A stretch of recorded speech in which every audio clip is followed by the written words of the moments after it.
durante esta jornada, un seminario de carácter internacional ha permitido traer a diferentes personas que tienen que ver con el ámbito de la región de los lagos en términos de su organización internacional, y por eso hemos invitado a quien fue uno de los que estuvo como expositores, José Goñi, que usted lo recordará como ministro de Defensa en el gobierno de Michelle Bachelet, y también como embajador en los Estados Unidos, aparte de otras embajadas que ha tenido en su historia, investigador, académico, economista de profesión. Gracias por estar acá, José. Gracias, Juan Osvaldo. Ustedes han estado, claro, como comando de Michelle Bachelet, haciendo estos diálogos ciudadanos, que nos ha parecido bastante interesante porque lo están haciendo desde la perspectiva de lo que podría ser un futuro gobierno con las regiones para hablar de política exterior, internacional, de lo que hace la Cancillería, que no siempre eso se aterriza en las regiones. Sí, efectivamente. ¿Por qué hacerlo? Efectivamente. Nos dimos cuenta del comando de Michelle Bachelet en su área internacional que hay dos cosas novedosas, digamos, en nuestro país durante los últimos años. De una parte se ha ido generando lo que podemos llamar una suerte de paradiplomacia, una serie de acciones y actividades de universidades regionales, de municipios, de gobiernos regionales, de ONG, que involucran contacto internacional. Algunos acuerdos, muchos de ellos con países vecinos, algunos más útiles que otros, es cierto, pero se ha ido generando un trabajo internacional de un potencial extraordinario, sobre todo en un mundo que tenemos que integrarlo más todavía. Y en segundo lugar nos dimos cuenta que la política exterior siempre la hemos hecho desde Santiago, lo cual tiene una explicación constitucional evidente, pero al mismo tiempo una falencia. Es así porque, según nuestra Constitución, política del Estado, el presidente de la República o la presidenta de la República es el responsable o la responsable de la política exterior. Y por lo tanto es obvio que tiene que ser una política muy centralizada. Aquí no pueden haber dos voces, tiene que haber siempre una voz. Claro, y es una política de Estado, además. Es una política de Estado que es fundamental. Está sobre el tema partidario, etcétera. Exactamente. Pero al mismo tiempo nos dimos cuenta que es importante, y en eso estamos, escuchar a las regiones, preguntarle a cada una de las regiones cómo se ve a sí mismo en términos de la política exterior, cuáles son los intereses de la región en términos de relaciones con países vecinales o más lejanos, cuáles son las preocupaciones que acá tenemos desde el punto de vista de mercado, desde el punto de vista de relaciones diplomáticas, políticas, culturales, académicas también, como vimos en el seminario hoy día a nivel de las universidades. Entonces, en esa tarea andamos. La semana pasada me tocó estar en Valparaíso, en la región de Valparaíso, hoy día acá, y seguiremos las próximas semanas, incluso después de la elección, también consultando a otras regiones. Claro, Chile es un país centralizado, diferente a lo que puede ser Argentina, que es un país federal, o lo que puede ser Estados Unidos. Hay una experiencia de un acuerdo justamente de Chile con California. California es uno de los estados más importantes del país del norte, y que como estado puede ser más grande incluso que varios países. Así Ahora, es. se logró vencer ese acuerdo de ir derechamente a hacerlo de un país como Chile con un estado dentro de Norteamérica. Claro. ¿Eso cómo ha resultado y cómo logró efectivamente pasar o saltarse ciertos valores diplomáticos o ciertas cortapisas que había de tener estas relaciones país-país y no país con una zona, digamos? Claro, Juan Osvaldo, tú tocas un punto realmente muy interesante, porque es un muy buen ejemplo, entre lo cual que la línea tradicional de una cancillería, es decir, las relaciones se dan solo entre Estado a Estado, entre gobierno central a gobierno central, lo cual pudo haber sido muy correcto hasta algún tiempo atrás. Hoy día es más complejo aceptar esa realidad y tenemos que adaptarnos a las situaciones que tenemos. Y el caso de California es un excelente caso. California por sí solo, si mal no recuerdo, está entre la octava o novena economía del mundo, considerándola por sí sola, por su peso económico comercial. Y dentro de Estados Unidos es obviamente un estado de mucha fuerza. Entonces, cuando se planteó en el gobierno de Michelle Bachelet justamente de buscar un acuerdo con el estado de California, que el gobernador en esa época era Schwarzenegger, el actor. Perfectamente, sí. Yo tuve oportunidad de conocerlo también, un personaje muy especial.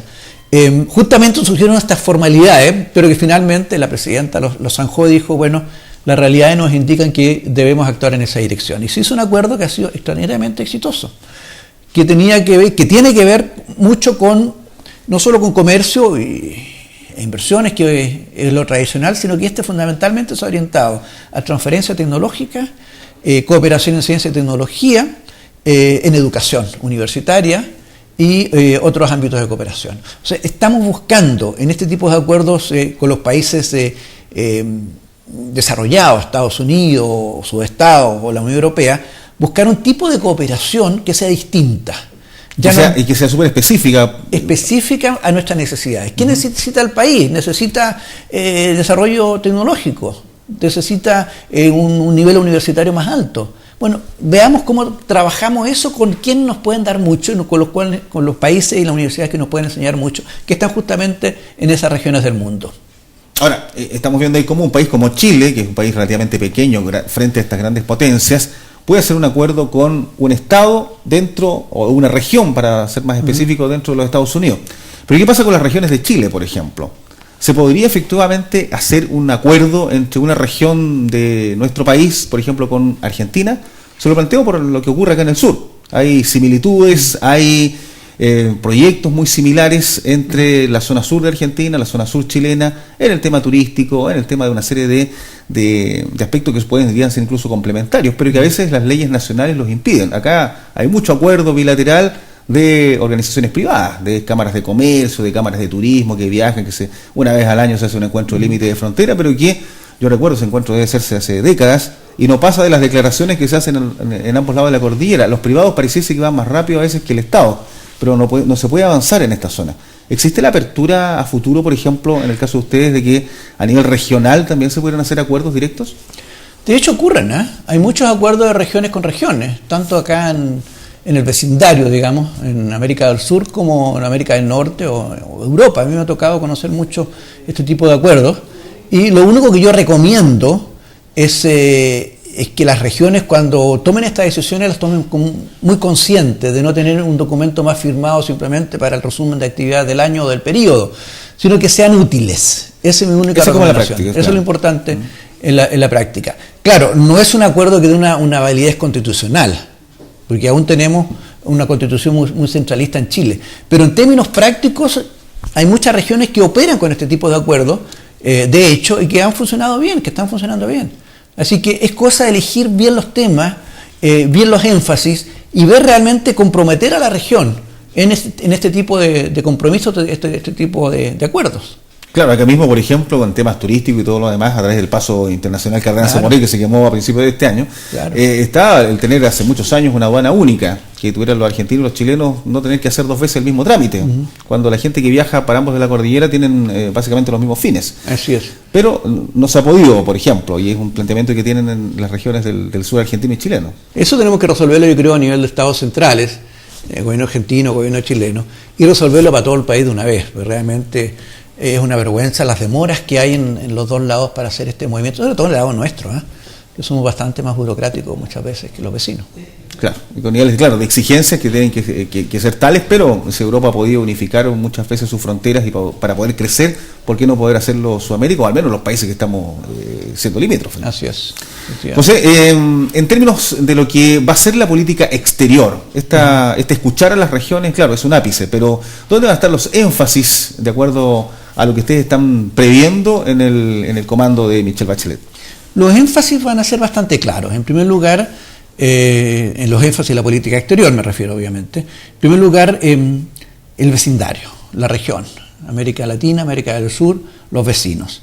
Nosotros notamos que tenemos un déficit de relaciones hoy día, no son tan buenas como parecen, no hay la fluidez que teníamos en las relaciones con muchos de los países vecinos. Entonces, en primer lugar, y es una constatación obvia, nosotros somos de América Latina, no nos vamos a ir de aquí. Por lo tanto, tenemos que buscar las mejores relaciones posibles con nuestros vecinos en todos los planos, político, diplomático, cultural, económico, comercial, etc. Una segunda prioridad, el tema de la integración de la región también es un tema fundamental. Se ha estancado mucho estos últimos 2 o 3 años y eso nos preocupa. No podemos, América Latina o América del Sur, intentar enfrentar el mundo globalizado cada uno por sus pistolas, cada uno por su cuenta. Lo que caracteriza al mundo de hoy son los bloques económicos fuertes, América del Norte, Unión Europea, ASEAN, en fin, en todas partes se van constituyendo grupos de países que operan y nosotros seguimos divididos en pequeños submundos. Y eso no es bueno ni para Chile ni para la región. Una segunda prioridad es Asia-Pacífico, de la zona más dinámica del mundo, desde hace ya varios años y va a seguir siendo en los próximos años, es Asia-Pacífico, particularmente China, pero también Indonesia, Vietnam y otros países de la región. Claramente allí tenemos una necesidad de profundizar, ampliar estas relaciones en todos los niveles nuevamente. Si bien se han dado esencialmente en el plano económico-comercial, pero tenemos que ampliarlos también a otros niveles para establecer un nivel de conocimiento. ¿A qué otros niveles, por ejemplo? Ampliar nuestra capacidad de acción política a través de nuestras embajadas, establecer más embajadas en esta región, enviar muy buenos funcionarios, preparar mejor a nuestros funcionarios. Cancillería, no sé si tiene un funcionario, y sería la excepción y lo felicito, que hable chino, por ejemplo. Cuando fui ministro de Defensa tuvimos la oportunidad de formar varios oficiales con las Fuerzas Armadas chinas para que aprendieran chino. O sea, es una desproporción total. Tenemos que preparar mejor nuestra gente, nuestros funcionarios de Cancillería, la gente que enviamos a distintas tareas. Tercera prioridad que estamos trabajando tiene que ver con nuestras relaciones ya consolidadas, históricas, con la Unión Europea, con Estados Unidos, con Canadá, en fin, del mundo desarrollado, en que la relación va a ir cambiando de carácter.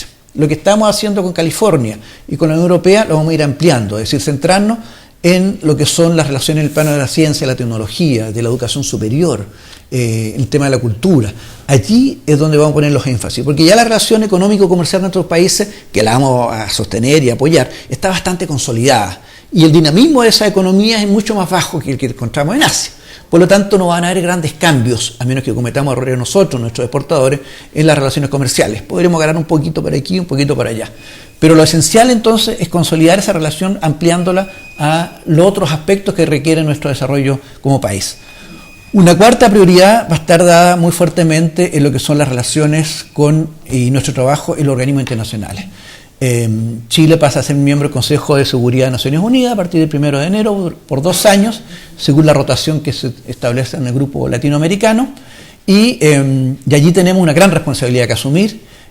Además, más allá de lo puntual, que solamente dura 2 años hasta el próximo periodo que nos corresponda por esta elección interna, sí, claro, por esta rotación interna, a nosotros como país mediano, que nunca vamos a ser una gran potencia mundial, que nos vamos a mantener a un nivel mediano por geografía, por tamaño de economía, por tamaño de población, es consustancial a nuestro interés estratégico el tener organismos internacionales fuertes. Mucho podremos criticar a Naciones Unidas en muchos aspectos y en muchos organismos internacionales, pero si no existieran tendríamos que inventarlos de nuevo. Necesitamos organismos respetados, que sean capaces de generar normas para la convivencia internacional suficientemente fuertes y respetadas por todos. Si no, caemos en la ley de la selva, la ley del más fuerte. Una quinta prioridad tiene que ver con abrirnos hacia nuevos espacios desconocidos para nosotros. África. ¿Qué sabemos de África? Bueno, de Asia tampoco sabemos mucho. Tenemos que empezar... Pero con Asia por lo menos hay una relación ya... Comercial, claro, establecida. Con África, que en algún momento va a dar un despegue también. Ha estado creciendo a tasas bastante interesantes las economías africanas. Parten de muy abajo todavía, les queda mucho. Pero tenemos que empezar a trabajar también en esa perspectiva. Probablemente van a ser un 10, 15, 20 años más una banderola que va a seguir un desarrollo que en ese momento empieza a agotarse en algunos países asiáticos. Entonces, tenemos que mirar también hacia allá, abrir un par de embajadas, conocer un poco más, nuevamente preparar funcionarios, etc. Y la última prioridad que nos vamos a concentrar, hay otros temas, pero en términos de concentrarnos justamente en mejorar nuestro sistema de relaciones internacionales. Incorporar, por ejemplo, esta paradiplomacia a nuestra actividad internacional, mejorar nuestra Cancillería. Hay mucho que hacer allí en términos de reforma, incluso de la carrera funcionaria, de las capacidades que nuestros funcionarios diplomáticos requieren, los niveles de apoyo a nivel nacional. Tenemos que fortalecer un departamento, lo que se llama la Dirección de Planificación, por ejemplo, que debe transformarse en un verdadero organismo que mire al horizonte para los próximos 10, 20 años y que no esté preocupado de los problemas de hoy día. A eso tenemos que tener otra gente destinada. el mundo está cambiando. ¿Cuáles son las hegemonías que vienen en el mundo? ¿Y dónde van a estar nuestros intereses nacionales? Esos son algunos de los temas que nos interesa entonces trabajar muy fuertemente en el próximo gobierno de la presidenta Bachelet. Perfecto. Ahora el tema de había un cliché incluso que yo creo que se acuñó en la época incluso de Ricardo Lagos, en su gobierno, cuando comienza Chile ya a tener todos estos tratados internacionales, mirando mucho hacia Europa, mirando hacia Asia, que claro, de manera altanera algunos decían que Chile estaba ubicado, era una buena casa en un mal barrio. Y eso sin duda que estableció una serie de relaciones que se han ido manteniendo con el resto de los países. O sea, tenemos mejores relaciones probablemente con los países más distantes y no con nuestros vecinos, con los que están en el barrio. Lo cual ¿Cómo se mejora eso? Es un profundo error. Nos vamos a dedicar mucho, sobre todo con Argentina en primer lugar, que país que tenemos, ¿cuánto? 5.000 kilómetros de frontera, yo no me acuerdo, 4.000 y tanto, indispensable. O sea, está en nuestra esencia de desarrollo futuro el que tengamos la mejor relación posible y la mayor integración con Argentina y que les vaya lo mejor posible a los argentinos, a su economía, a su sociedad. Todo eso nos toca acá. Ustedes acá, con una mejor relación y con el paso abierto y mucho más expedito, tendrían mucho más turismo argentino acá. Ustedes mismos podrían ir más a menudo a Argentina y eso lo vemos en todo el país. Bueno, con Bolivia y con Perú también tenemos que mejorar las relaciones. Lamentablemente allí estamos con diferendos en La Haya, los dos casos, en un caso cerrándose, espero en los próximos meses, se dice que la segunda quincena de enero vendría la decisión, la resolución del tribunal, y ahí tendremos que reaccionar de manera inteligente en términos que nos permita asumir el resultado del fallo y poder acatarlo como corresponde a un país serio como el nuestro. Y en el caso de Bolivia más complejo, porque no sabemos exactamente lo que ellos van a plantear. O sea, tenemos alguna información de prensa, alguna información que hemos conocido a través de distintos medios, pero el proceso se va a iniciar recién el 17 de abril, creo que es el momento en que Bolivia debiera presentar, 14, por lo tanto, ahí del 14, el próximo claro. año, debiera presentar lo que se llama el documento, la memoria, en que allí están todos sus argumentos y nosotros tenemos tiempo para o bien discutir la factibilidad del Tribunal de La Haya de juzgar este tipo de cosas o para entrar en una elaboración de la contramemoria. Eso vendrá más adelante. Bien, José, le agradezco que haya estado con nosotros. Sin duda vienen varios desafíos de que efectivamente logren ganar la elección, como dicen las encuestas, en el comando de Michelle Bachelet. José Goñi junto a nosotros, ex ministro de Defensa, lo tuvimos bastante acá cuando ocurrió lo de Chaitén, tiene una cargo con Defensa, establecer la base precisamente acá en Puerto Montt para evacuar esa localidad. Sí, aquí tuvimos el cuartel general acá en... Exactamente. Y claro, muchas veces como como embajador en Estados Unidos fue su última destinación, pero antes estuvo en Italia, en Suecia también, por lo tanto, mucha experiencia internacional. Muchas gracias, Juan Osvaldo, y agradezco esta posibilidad de conversar y saludar a todos nuestros amigos de acá de la región y bueno, recordarles que es muy importante que vayan a votar el 17 próximo. Claro, y escuchar a la región, en este caso incluso desde el mundo de la política internacional. Nosotros, junto a José Goñi, entonces despedimos la presente edición de nuestro Pulso de la Noticia.